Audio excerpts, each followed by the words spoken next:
Hello and Assalamu alaikum everyone. I'm Dr. Afzal Badshah and we are recording one podcast related to parenting and schooling. And if you haven't visited that yet, then please visit this and share with your network so that we may be able to change our society. One day I was on a flood duty. I was in the field and I was collecting the data of the people who were affected by the flood, by the rain. There was one hut. This was far away from the main road. This was in a jungle, and there were no houses in the surrounding. The hut was damaged by the rains. Its half roof was fallen, and its walls were also damaged. I entered into the hut from the backside, and I noticed that the half of the roof which was still hanging on the two walls, under this shadow, under this roof, there was a box, there was one bucket of water, and there was some clothes there. I entered into the courtyard from the door of this hut, and I noticed that there are 2 to 3 beds, some goats, and there was a small tree in which shadow there was one old woman. She was so silent. She was in a still moment. I went towards her. I met her. I asked her about uh, her condition, about her children, about her husband. Her husband was died. She has 2 sons. One was married and he was outside, and they were sending nothing to their mother. And similarly, the second child was studying in the school. This mother has nothing. She had only 3 goats, a hut which was damaged now, and one son. He was studying in the nearest school.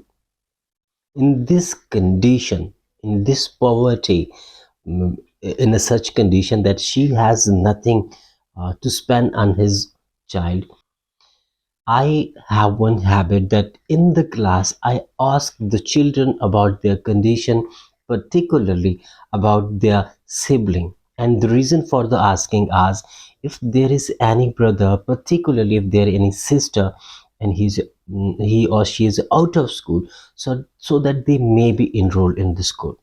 So one day I was sitting in the classroom. I was asking every children about their sibling, about their homes, that where they are located, and what are their home conditions, how they are supporting their education. So there was one child. When he told about his house, the location, about the sibling, I imagined that this may be the son of the mother which I met. I asked again, and sure, he was the son of this mother. I was shocked that in this condition where mother has nothing, she was teaching to his son. In the poverty where you have nothing, it is very difficult to teach your children, because in such a situation you are just trying to feed them, you are just trying to shelter them, you are just trying to protect them from the outside environment. In such a situation, is in such a poverty, in such a helplessness, this is very great sacrifice to send the children to the school.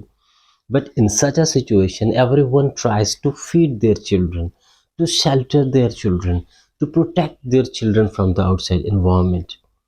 But some parents still try to send their children to the school so that they may support them in the future and they may change their situation.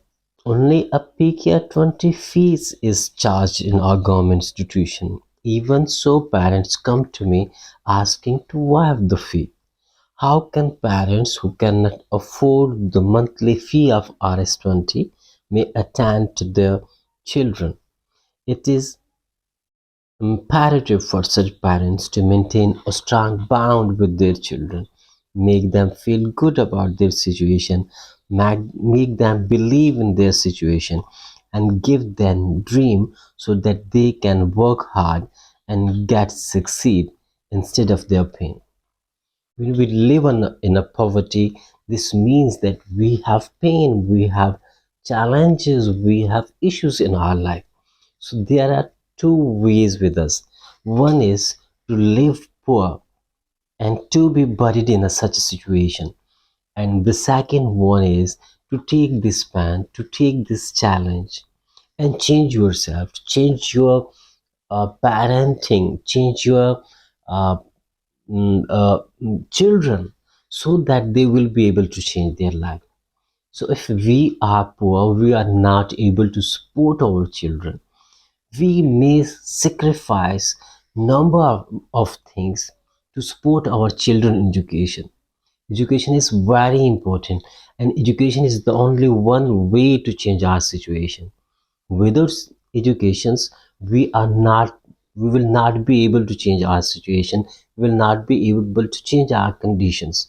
So if we are poor, if you are poor, your first priority should be to teach your children, to send your children to the school, because the area in which I am living, there are number of factories who are not sending their children to the schools because they are too poor. They are using them for the labor. They are using them to feed the other sibling. They are using them to earn for the home. The only reason for recording all these things, recording, writing all the observation of my school where I have 800 students, where I meet to every parent in the parent teacher meeting. The reason is that we have to change the situation. We have to change our parenting style. We have to change our thinking style. If our thinking change, our parenting change, our schooling will be changed. And when these things changes, similarly, the children will change, our society will change, our future will change. Thank you so much for watching.